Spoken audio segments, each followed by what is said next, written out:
திருப்பி கொடுக்காததால ஆறுமுக பொண்டாட்டிய ராமசாமி தூக்கிட்டு வந்துட்டான்னு ஊரு முழுக்க அவனை கேவலமா பேசும்.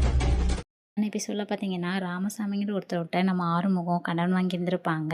அசலை மட்டும் கொண்டு போய் நம்ம ஆறுமுகம் கொடுக்குறாங்க. வட்டி காசை கேட்டோடனே அதான் நான் முன்னாடியே கொடுத்துட்டேன்ல அதுக்கு சரியாக போச்சு அப்படிங்கிற மாதிரி ஆறுமுகம் சொல்ல, எனக்கு தெரியாது, எனக்கு 3 மாதம் வட்டி காசு கண்டிப்பாக வேணும் அப்படிங்கிற மாதிரி ரொம்ப ஸ்ட்ரிக்டாக சொல்லிடுறாங்க.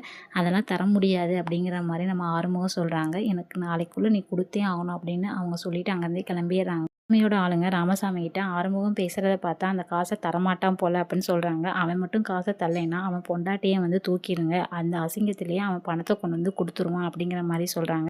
ஆறுமுகத்துக்கு கால் பண்ணி நீ பணத்தை தரல அதனால் உன் பொண்டாட்டியை தூக்கிட்டேன் அப்படிங்கிற மாதிரி சொல்கிறாங்க. அது மட்டும் இல்லை, பைரவியை பற்றி ரொம்ப அசிங்கமாக பேசுகிறாங்க. இதை கேட்டு ஆறுமுகம் பயங்கரமாக கோவப்படுறாங்க.